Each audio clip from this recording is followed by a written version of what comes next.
America, Israel மற்றும் Iran போர் இன்னும் நடந்துகிட்டே தான் இருக்கும். பல நாட்கள், பல மாதங்கள் ஆகும். ஏதோ ஒரு விதமான முடிவுக்கு வருவதற்கு, இல்ல முடிவு அவ்வளவு சீக்கிரம் வராது அப்படிங்கிறதுக்கு காரணங்கள் இருக்கு அப்படின்னு சொல்லியிருந்தேன். 2 வீடியோக்கள்ல சில காரணங்களை சொல்லியிருந்தேன். இது 3வது வீடியோல இன்னும் சில காரணங்களை உங்க கூட ஷேர் பண்றேன்.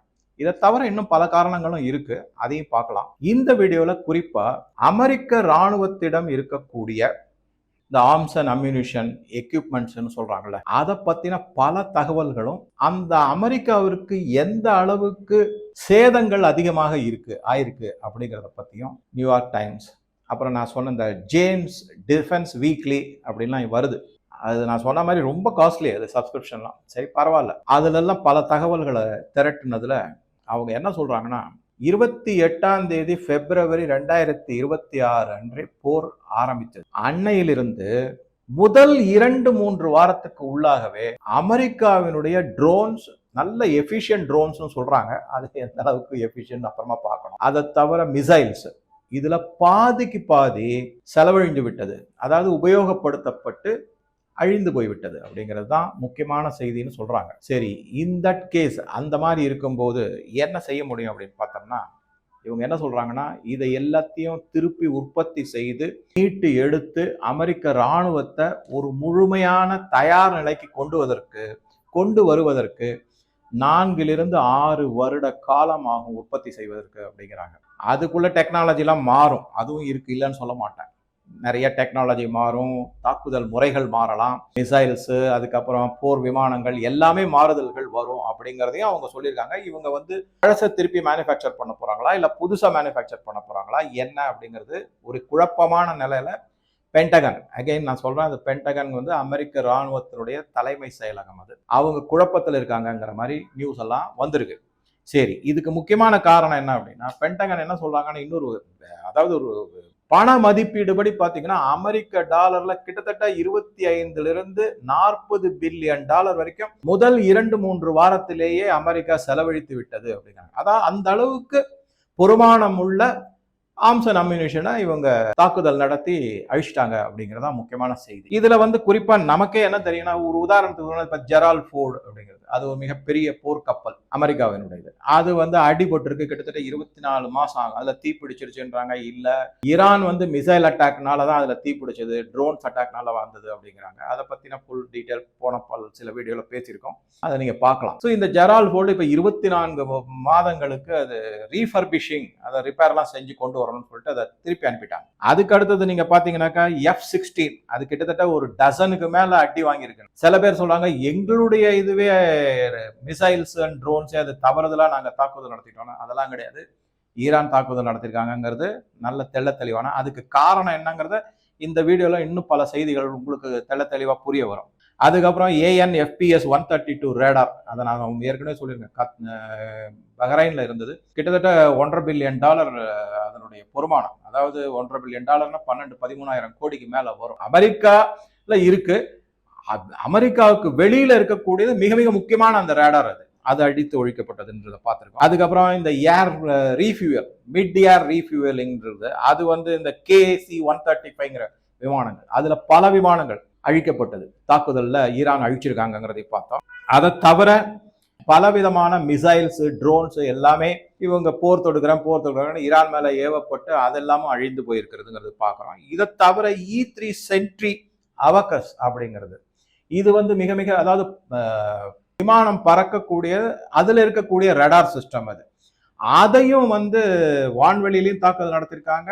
இல்ல ஏர் பேஸ்ல, அமெரிக்காவினுடைய பலவிதமான ஏர் பேஸ், கட்டார்ல இருக்கிறதோ, பஹ்ரைன்ல இருக்கிறதோ, UAE-ல இருக்கிறதோ, சவுதி அரேபியால இருக்கிறதோ, அது எல்லாத்தையும் அடிச்சு. ஸோ இப்ப இத மாதிரி எல்லாம் நீங்க பார்க்கும்போது, இதை எல்லாமே திருப்பி உற்பத்தி செய்து அமெரிக்க இராணுவத்தை பலப்படுத்துவதற்கு அந்த ஆயுதங்கள் எல்லாம் கொண்டு சேர்ப்பதற்கு 4-6 வருட காலம் ஆகும் அப்படிங்கிறது தான் அமெரிக்காவில் இருக்கக்கூடிய பல செய்தி நிறுவனங்கள் மற்றும் ஜேம்ஸ் டிஃபென்ஸ் வீக்லி மூலமாக தெரிய வரக்கூடிய செய்தி. நமக்கு இதுக்கு தான் ட்ரம்ப் இப்ப அடி போட்டுக்கிட்டு இருக்காரு. காங்கிரஸ்லயும் செனட்லயும் அவர் என்ன கேட்டுட்டு இருக்காருன்னா, அமெரிக்காவினோட ஆயுத பலத்தை அதிகப்படுத்துவதற்கு $1.5 ட்ரில்லியன் வேணும் அப்படின்னு கேட்டிருக்காரு.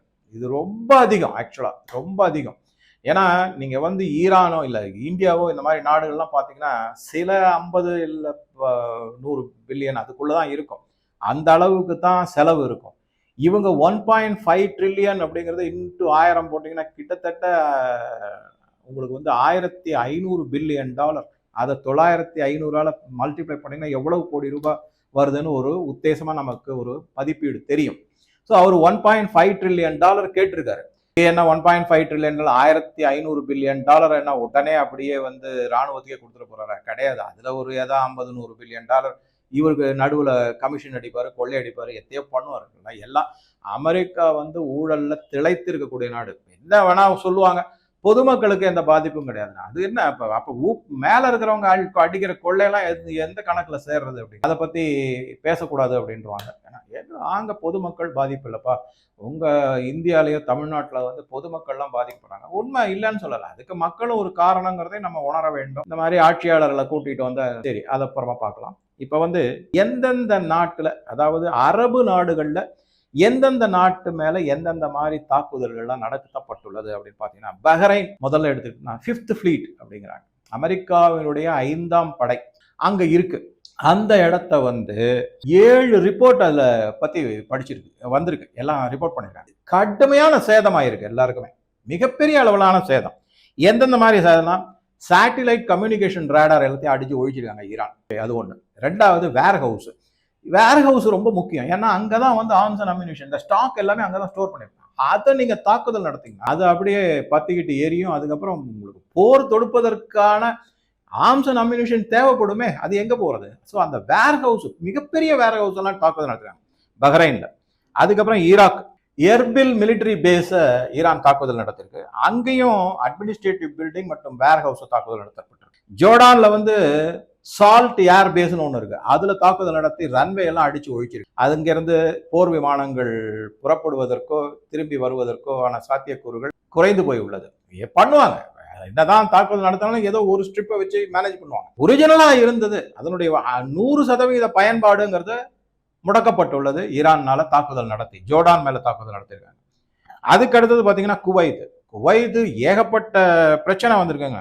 அலி அல் சலேம் ஏர்பேஸ் அதுல தாக்குதல் நடத்திருக்கு. இதை பத்தின 10 ரிப்போர்ட் இருக்கு அப்படிங்கிறது. நியூயார்க் டைம்ஸ், ஜேம்ஸ் வீக்லி எல்லாம் பாத்தீங்கன்னா 10 ரிப்போர்ட் இதை பத்தி வந்திருக்குன்றாங்க.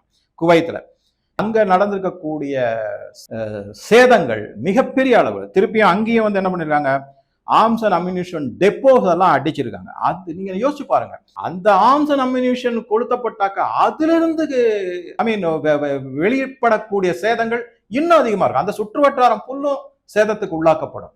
நீங்களே ஆயுதங்களை போட்டு வெடிக்கிறது வேற, அதுக்கு இருக்கிற ஆயுதத்தை வெடிக்க வச்சு அதன் மூலமாக ஆகக்கூடிய சேதங்கள் வேற. ஸோ அந்த மாதிரி ஒண்ணு. அதுக்கப்புறம் ரன்வே வந்து கம்ப்ளீட்டா அடிச்சுட்டாங்க, ஒழிச்சிட்டாங்க. அங்கேருந்து விமானங்கள் புறப்பட முடியாத அளவுக்கு பண்ணியிருக்காங்க அப்படிங்கிறாங்க. அதுக்கப்புறம் கேம்ப் அரிஃப் ஜான் அப்படின்னு ஒரு இடத்த, அதை பத்தி 11 ரிப்போர்ட் இருக்குன்னு நான் படித்தேன். ஆக மொத்தம் மிகப்பெரிய சேதங்கள் குவைத்லயும் ஆயிருக்கு.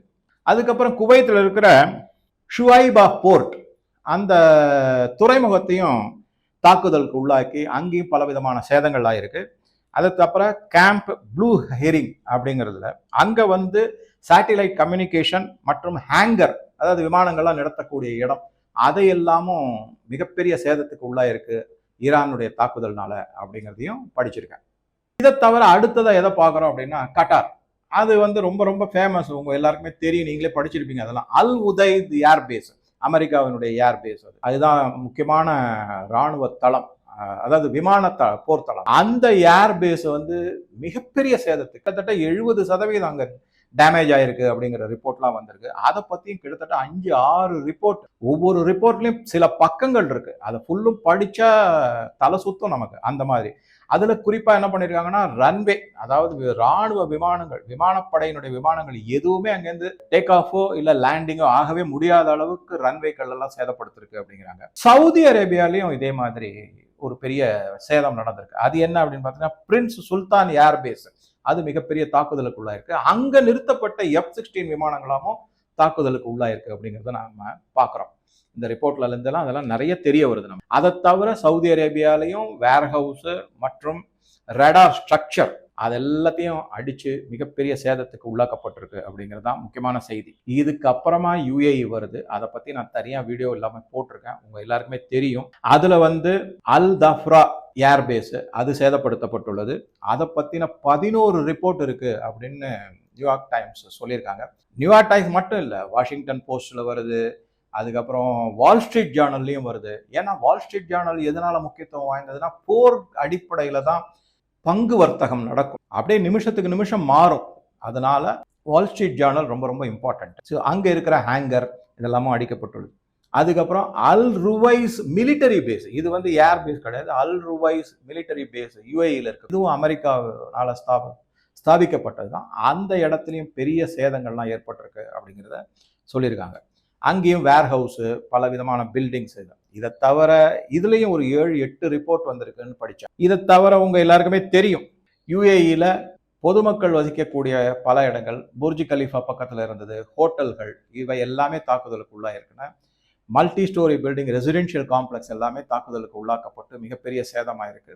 மக்கள் அங்கிருந்து விட்டு ஓடினா போதுங்கிற மாதிரி அதையும் நம்ம பார்த்தோம். கிட்டத்தட்ட 3.5 கோடிக்கு மேலே கொடுத்து அவங்க தனி விமானத்துல பறந்து வெளியே போயிருக்காங்க, நாட்டை விட்டு ஓடி போயிட்டாங்க. அப்படி அந்த துபாயை பத்தின வீடியோ சிலது போட்ட போது சில பேர் வந்து கேட்டிருந்தாங்க, அதாவது கொஞ்சம் கடுமையா என் மேல கோவப்பட்டாங்க. என்ன அப்படின்னா, உங்களுக்கு துபாய் மேல ஏன் இவ்வளவு எரிச்சல் அப்படின்னு. நான் இந்த வீடியோல அதை சொல்லிடுறேன். துபாய் மேல ஒரு சில காரணங்களை மட்டும் சொல்றேன். துபாய் மேல எனக்கு என்ன எரிச்சல் அப்படின்னா, என்னை பொறுத்த வரைக்கும் துபாய் கொஞ்சம் கஷ்டப்பட்டாதான் நல்லது.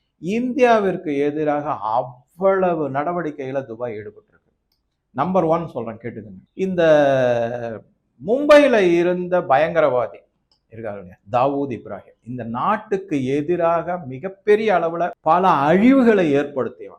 அவனை துபாய் வந்து ஆதரிச்சு அடிக்கடி அங்க கிரிக்கெட் மேட்ச் நடக்கும்போது ஸ்டேடியத்துல உட்கார வச்சு எத்தனையோ தரம் இந்தியா வந்து துபாய் கிட்ட கேட்டிருக்காங்க, அவனை எக்ஸ்ட்ரடிட் பண்ணி எங்க கிட்ட கொடுத்துருங்க, அவன் வந்து சட்டப்படி என்ன நடவடிக்கை எடுக்கணுமோ, அவனுக்கு என்ன குற்றம் புரிந்ததற்கு என்ன தண்டனை கொடுக்குமோ நாங்க கொடுக்குறோம் அப்படின்னு. துபாய் ஒத்தே வரல. இது முதல் பாயிண்ட் எனக்கு.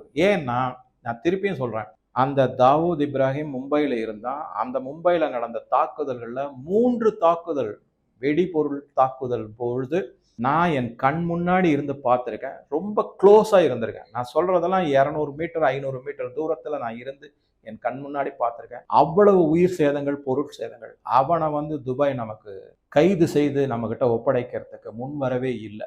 என்ன காரணம் அப்படின்னா, மத அடிப்படை தான் காரணம். அது ஒரு பாயிண்ட். அடுத்ததா ராகுல் காந்தி இவங்களும் இவங்களுடைய கோட்டேரியும் எப்ப பாரு துபாய்க்கு போறாங்க. அவங்க அன்னை சோனியாவும் ராகுலுடைய மதர் அவங்களும் அடிக்கடி, இவங்க எல்லாம் இந்த பாகிஸ்தானுடைய உளவாளிகள், மற்ற நாட்டில இருந்து அமெரிக்காவினுடைய டீப் ஸ்டேட்டினுடைய ரெஜிம் சேஞ்ச் எக்ஸ்பர்ட்னு சொல்லக்கூடிய சில பெண்மணிகள், அதுல இந்த விக்டோரியா நியூலாண்ட், அந்த மாதிரி ஜெனிஃபர் லாசன், இவங்கெல்லாம் இருக்காங்க. இவங்களெல்லாம் அங்க வரவழைச்சு அவங்க கூட எல்லாம் கூட்டம் போட்டு அவங்க கூட எல்லாம் இந்தியாவிற்கு எதிரான பல டூல் கிட்ஸ் எல்லாம் எடுத்து நடவடிக்கைகள்லாம் ஈடுபட்டு இதெல்லாம் செஞ்சிருக்காங்க.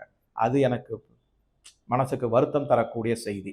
அதற்கு துபாய் துணை போயிற்று அப்படிங்கிறது. அதுக்கப்புறமா வந்து பாத்தீங்கன்னாக்கா, இந்தியாவில் இருக்கக்கூடிய பல மத அடிப்படைவாத ரேடிக்கல்ஸ் சொல்றோம் இல்லையா, மதத்தை வச்சு மற்ற மதக்காரர்கள் மீது தாக்குதல் நடத்துவது போன்ற பலவற்றிற்கும் துபாய் அரசு நேரடியாகவோ மறைமுகமாகவோ பண உதவி மற்றும் பலவிதமான உதவிகளை செஞ்சிருக்காங்க. நீங்க பார்க்கலாம், யாருமே ஒரு இல்லீகல் ஆக்டிவிட்டி அப்படின்னா அவங்க உடனே போறது வந்து துபாய். அதை தவிர உங்க எல்லாருக்குமே தெரியும், தமிழகத்துல அரசியல்வாதிகள் பல பேர் வந்து அங்க ஏகப்பட்ட முதலீடுகளை செஞ்சிருக்காங்க.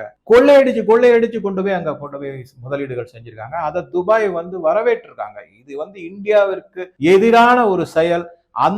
அதை வந்து தார்மீக அடிப்படையிலும் அறம் சார்ந்த வழியிலையும் துபாய் வந்து இந்த மாதிரி கொள்ளக்கூட்டத்தை நம்ம ஊக்கப்படுத்தக்கூடாது அப்படின்னு ஒரு இதுவா இருக்கு. அட்லீஸ்ட் என்ன சொல்லிருக்கலாம்னா, இந்தியாவுக்கு தகவலாவது கொடுத்துருக்கலாம், இவ்வளவு பணம் இந்த மாதிரி கொண்டு வந்து இன்வெஸ்ட் பண்றாங்க, நீங்க கொஞ்சம் பாத்துக்கங்கன்னாவது. எந்த விதமான தகவலும் கிடையாது. அதுக்கு பதிலா என்னன்னா, அவங்களுக்கு இன்னும் நிறைய ஊக்கம் அளித்து இன்னும் கொண்டு வந்து கொட்டுங்க பணத்தானே. இவங்களும் வருஷத்துக்கு 4 தரம் 5 தரம் போயிட்டு வந்துட்டு இருக்காங்க. இதுல வந்து ஒரே ஒரு சின்ன விஷயம் நடுவுல சொல்லிடுறேன். பாலிவுட் பிரபலமான பாடகர் லதா மங்கேஷ்கர், அவருடைய சகோதரி ஆஷா போன்ஸ்லே, அவங்க அங்க ஹோட்டல் கட்டியிருக்காங்க. அந்த ஹோட்டல் என்ன, இந்தியாவில ஹோட்டல் கட்ட முடியாதுங்க, துபாயில தான் போய் உங்க பணத்தை கொண்டு போய் கட்டணுமா? அப்ப துபாய்க்கு நீங்க கொண்டு போன பணம் எல்லாம் எப்படி வந்துச்சு? யார் அதுல வந்து முக்கியமான இன்வெஸ்ட் பண்ணிருக்காங்க? இப்ப என்ன, அந்த ஹோட்டல்கள், பல ஹோட்டல்கள் அந்த மாதிரி ஈரான் தாக்குதல் நடத்த போது சேதம் அடைந்ததுன்னா அவங்க சமீபத்தில் இறந்து போயிட்டாங்க. ஒரு மாசத்துக்கு ஒரு ரெண்டு இந்த போர் நடக்கிற காலத்துல தான் இறந்து போயிட்டாங்க. அப்ப என்ன எல்லாம் எனக்கு அவங்க பாடங்கள்லாம் பிடிக்கும், அதெல்லாம் நான் குறைய சொல்ல மாட்டேன். அவங்க ஆர்டி பர்மனும் ஆஷா போன்ஸ்லேயும் சேர்ந்தாங்கன்னா ஒரு புதிய ட்ரெண்ட் மாறிச்சு. அதை உருவாக்கினாங்க. அந்த மாதிரி ஆஷா போன்ஸ்லே அண்ட் ஆர்டி பர்மன் அப்படின்னா நீங்க மிக மிக பிரபலம். அந்த ட்ரெண்ட் நீங்க இன்னைக்கு வரைக்கும் யாராலையும் அதை மாற்ற முடியல. அந்த அளவுக்கு அவங்க ஒரு ட்ரெண்ட் செட்டரா இருந்தாங்க. பாடல்கள்லாம் இல்லை. ஆனா என்னுடைய கேள்வி என்னன்னா, எதுக்காக இந்த மாதிரி வெளிநாட்டுல போய், அதுவும் நமக்கு எதிரி மாதிரி பிஹேவ் பண்ணிட்டு இருக்காங்க. நமக்குடைய எதிரிகளுக்கு மிகப்பெரிய ஆதரவு கொடுக்குற இடத்துல போய் எதுக்கு முதலீடு செய்யறீங்க? எனக்கு ஆழ்ந்த இரங்கல்கள். நான் அதை பத்தி சொல்றேன். அவங்களுடைய இந்த முதலீடு மட்டும்தான் நான் தனிப்பட்ட முறையில எடுத்து இந்த செஞ்சிருக்க வேண்டாமே அப்படிங்கிற ஒரு ஆதங்கத்துல நான் சொல்றேன். அவ்வளவுதான். சரி, அடுத்ததா நீங்க பாத்தீங்கன்னாக்கா நிறைய துபாய் கருப்பு பணத்தை அங்க மாற்றுவதற்கும் அதுக்கு மிகப்பெரிய அளவில் என்கரேஜ் பண்ணியிருக்காங்க தமிழக அரசியல்வாதிகள் கூட. அதை தவிர இந்த மதம் சார்ந்த அடிப்படைவாதிகள், பலவிதமான இந்தியாவிற்கு எதிரான நடவடிக்கைகள், இது எல்லாத்துலயும் அவங்க பயங்கரமா ஹெல்ப் பண்ணியிருக்காங்க துபாய். அதனாலதான் அந்த துபாயும் துபாய் அரசும் அங்க யோசிச்சு பாருங்க, மத அடிப்படைவாதத்துக்கு அவங்க ஆதரவு கொடுக்குறாங்க இந்தியாவிற்கு எதிராக அப்படின்னா என்னால எப்படி பொறுத்துக்க முடியும்? உங்களால பொறுத்துக்க முடிஞ்சதுன்னா பதிவு போடுங்க, பரவாயில்ல சார் நாங்க பொறுத்துக்கிறோம் அப்படின்ட்டு. என்னால பொறுத்துக்க முடியல. அதனாலதான் நான் என்ன சொன்னேன்னா, 1-2 வீடியோல இந்த துபாய் இந்த மாதிரி ஆனது ஒரு விதத்துல இந்தியாவிற்கு நல்லது அப்படிங்கிறத நான் சொல்லிட்டு தான், அதனாலதான் அதை குறிப்பிட்டு நான் எடுத்து பேசினேன். எனக்கு எந்த காழ்ப்புணர்ச்சியும் எந்த நாட்டின் மீது கிடையாது. எனக்கு என்னுடைய நாட்டுக்கு எதிராக யாராவது செயல்பட்டா அவங்க மேல எனக்கு கோபம் வரத்தான் வரும். அது என்னுடைய தார்மீக அடிப்படையிலான வரக்கூடிய கோபம் அப்படிங்கிறத நான் சொல்றது. சரி, இன்னொரு முக்கியமான விஷயம்னா, சரி துபாய் இன்னைக்கு எப்படி சார் இருக்கு? அவங்க அமெரிக்காவை நம்பி மோசம் போனாங்க அப்படிங்கிறதா முக்கியமான செய்தி. சரி, இப்போ எந்த அளவில் நிற்கிது அப்படின்னா, இன்னைக்கு தான் அவங்களுக்கு இந்தியாவை பற்றியும் மோடி அவர்களை பற்றியும் ஜெய்சங்கர் அவர்களை பற்றியும் அஜித் தோவலை பற்றியும் ஒரு நல்ல புரிதலும் அண்டர்ஸ்டாண்டிங் வந்திருக்கு அப்படின்னு. இப்போ நம்ம கூட ஒட்டி உறவாடுறதுக்கான பலவிதமான நடவடிக்கைகளில் துபாய் அரசு, அதுவும் குறிப்பாக முகமது பின் ஜயத் அவர் ரொம்ப இது பண்ணியிருக்காரு. மோடி அவர்கள் ஒரு ஐரோப்பாவுக்கு டூர் போறாரு. நார்வே, அதுக்கப்புறம் நெதர்லாண்ட்ஸ், இந்த மாதிரி 2-3 இடத்துக்குலாம் போறாரு அவர். அப்போ ஒரு ஸ்டாப் ஓவர் மாதிரி யுஏஇலையும் போயிட்டு போறாரு. முகமது பின் அல் ஜயத் சந்திச்சுட்டு போறாருன்னு கேள்விப்பட்டேன். ஸோ துபாய்க்கு இந்தியாவுக்குமான நல் உறவுகள் வரும். அப்ப துபாய், அதாவது யுஏஇ இந்தியாவிற்கு ஆதரவாக இல்லாட்டாலும் கெடுதல் செய்யக்கூடாதுங்கிறது தான் என்னுடைய எதிர்பார்ப்பு அப்படிங்கிறது தான். ஸோ இந்த இடத்துல நான் என்ன முக்கியமாக சொல்ல வரேன் அப்படின்னா, சில தகவல்கள் படி துபாயை இப்போ விட்டுடுவோம். மெயின் பாயிண்ட் அமெரிக்காவினுடைய ஆயுத பலம் எந்த அளவுக்கு இருக்கு அப்படிங்கிறத. இது வரைக்கும் தொடர்ந்து வந்த போர்ல கிட்டத்தட்ட 100-லிருந்து 125 பில்லியன் டாலர் வரைக்கும் அமெரிக்காவினுடைய ஆர்ம்ஸ் அண்ட் அம்யூனிஷன் சேதமாகி உள்ளது அல்லது உபயோகப்படுத்தி அழிக்கப்பட்டுள்ளது அப்படிங்கிற செய்திலாம் வந்திருக்கு. சரி, இது மட்டுமா சார் அப்படின்னாக்கா, இது மட்டும் கிடையாது. இது என்ன சொல்றாங்க அப்படின்னாக்கா, இதை தவிர என்ன இருக்குன்னா, இந்த ஆயில் எக்கானமி, இதை தவிர இன்னும் சில செய்திகள்லாம் அமெரிக்காவினுடைய ஆயுத பலம் குறைந்துள்ளது அல்லது அழிக்கப்பட்டுள்ளதுங்கிறதுக்கு தகவல் வந்து. அதில் குறிப்பாக 2 முக்கியமான செய்தி என்ன சொல்றாங்கன்னா, டாம் ஹாக் மிசைல்ஸுங்கிறது கிட்டத்தட்ட 50% அழிக்கப்பட்டுள்ளது அப்படின்னு சொல்றாங்க. எல்லாமே வேஸ்ட்டாக போயிடுச்சு அமெரிக்காவுக்கு அப்படிங்கிறது. அதே மாதிரி இந்த பேலிஸ்டிக் மிசைல்ஸ் இன்டர்செப்டர் அப்படின்னு ஒன்று இருக்கு. அது இப்போ ஈரான்கிட்டேருந்து ஒரு மிசைல் வந்துச்சுன்னா அந்த மிசைலை தடுத்து வான்வெளியிலேயே அழிப்பதற்கான அந்த சாதனங்கள் இல்லாமல் கிட்டத்தட்ட 60 பில்லியன் பொறுமானம் உள்ள சாதனங்கள் எல்லாம் சேதமாகி உள்ளது அல்லது உபயோகப்படுத்தி அதன் மூலமாக அந்த பணம் வேஸ்டா போயிடுச்சு அப்படிங்கிறது தான். இது ஒரு பக்கம் இருந்தாலும் எண்ணெய், அதனுடைய விலை, அதனுடைய பொருளாதாரம் சார்ந்து பார்க்கும்போது அமெரிக்காவில் இந்த கன்சியூமர் ஐட்டம்ஸ்னு சொல்றாங்களே, அதாவது உணவுப் பொருட்களோ இல்லை சாதாரண நாள்தோறும் நாம் உபயோகிக்கக்கூடிய பல பொருட்கள் எல்லாமே கிட்டத்தட்ட 1.5 மடங்கு. இப்போ 100 ரூபாய் இருந்துச்சுன்னா, அதாவது $100 இருந்ததுன்னா $150. இந்த மாதிரி ஒரு விலையேற்றம், மிகப்பெரிய விலையேற்றம் ஏற்பட்டிருக்கு. அதனால பணவீக்கம் அதிகமாக இருக்கு, இன்ஃப்ளேஷன் அதிகமாக இருக்கு அப்படின்றத சொல்லியிருக்காங்க. இதுல யாரு கஷ்டப்படுறாங்கன்னு பார்த்தீங்கன்னா, மக்கள் தான் மிகப்பெரிய அவஸ்தைக்கு உள்ளாகி இருக்கார்கள் அப்படிங்கிறது தெளிவாக நமக்கு தெரியுது. இதை தவிர இந்த டேரிஃப் வேற போட்டு எல்லா கண்ட்ரி மேலேயும் டேரிஃப்னு போட்டு $100 இருக்கிறதுல இப்போ சைனாலேருந்து எந்த பொருள் வந்தாலும் அது $140 $150 மாறிடும். அதையும் மக்கள் அதிக விலை கொடுத்து தான் வாங்குறாங்க. ஏற்கனவே $2 $1 உற்பத்தி செய்யக்கூடிய பொருட்களினுடைய விலையை அமெரிக்காவில் விற்கும் போதே அது $100 விற்கிறாங்க. அதுவே இன்ஃபிளேட்டட் எக்கானமின்னு தான் என்னுடைய பார்வை. அமெரிக்காவில் எல்லாருமே சொல்லுவாங்க $27 ட்ரில்லியன் $28 ட்ரில்லியன் அவங்களுடைய எக்கானமி பொருளாதாரம் அப்படின்னு. கிடையவே கிடையாது. அது வந்து எல்லாமே பொருள் அதிக விலையில. அதில் நீங்க 4 மடங்கு குறைத்து மதிப்பிட்டாக்க கிட்டத்தட்ட ஒரு $7 இல்லை $8 பில்லியன் $6 இல்லை $7 ட்ரில்லியன் மேல அமெரிக்காவின் பொருளாதாரம் கிடையாது. ஏன்னா பல நாடுகளோட ஒப்பிட்டு பார்க்கும்போது அமெரிக்காவில் விலை அதிகம், அதனால பணம் அதிகமா வித்துருக்காங்கன்னு பார்க்கலாம். நல்லா யோசிச்சு பாருங்க, நம்ம ஊர்ல இருக்கிற $10 சாமான் அமெரிக்கால $100 அப்படின்னா அது பெரிய எக்கானமிங்கிறது அர்த்தம். அப்படி கிடையாது. அங்க பண வீக்கம் அதிகமா இருக்கு, மக்கள் ஊதாரித்தனமா செலவு பண்றாங்கன்னு தான். நம்ம போனா அங்க வாங்க மாட்டோம். ஐயா இந்த எங்க ஊர்ல $10 கிடைக்குதுயா, உனக்கு எதுக்கு $100 கொடுக்கணும், நம்ம வந்துடும். அதுதான் அங்க உண்மையான நிலைமை. ஆனா அதை பெரிய அளவுல பேசுவாங்க, அது வேற விஷயம். அடுத்ததா என்ன அப்படின்னா, பொதுமக்கள் இவ்வளவு சங்கடத்துக்கும் அவஸ்தைக்கும் உள்ளாகி இருக்காங்களே, ட்ரம்ப் ஏதாவது செய்யறாரா? அவர் ஒண்ணுமே செய்யறது கிடையாது. அவர் என்ன செய்யறாரு அப்படின்னா, இஷ்டத்துக்கு ஏதாவது ஒரு ஸ்டேட்மெண்ட் கொடுக்க வேண்டியது தன்னுடைய ட்ரூத் சோஷியல். அந்த ஸ்டேட்மெண்ட் ட்ரூத் சோஷியல்லையோ இல்ல அபிஷியலா வெளிவரத்துக்கு முன்னாடியே தனக்கு வேண்டியவர்கள்ட்ட சொல்லிட்டா அவங்க ஸ்டாக் மார்க்கெட்டு, கிரிப்டோ மார்க்கெட்டு, அப்புறம் இந்த ஆயில் மார்க்கெட்டு, கமாடிட்டிஸ் மார்க்கெட்டு எல்லாத்துலயும் பெட்டிங் பண்ணி பூந்து விளையாடி அவர் பாட்டுக்கு சம்பாதிச்சுட்டு இருக்காரு.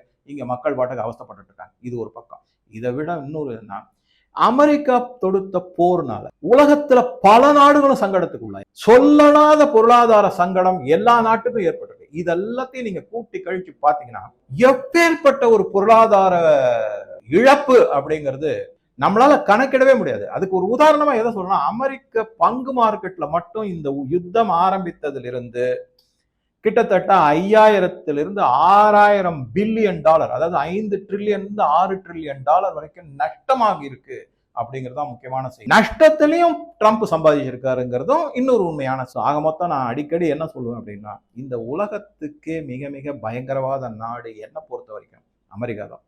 அதே மாதிரி அமெரிக்காவில் இருக்கிற ட்ரம்ப் மாதிரி இருக்கக்கூடிய அரசியல்வாதிகள் தான் பயங்கரவாதி, வேற எங்கேயும் கிடையாது. இது இஸ்லாமிய நாட்டில் இருக்கக்கூடிய அடிப்படை மதவாத பயங்கரவாதம் அப்படிங்கிறது அது எல்லாருக்குமே ஓப்பனா தெரிஞ்சது.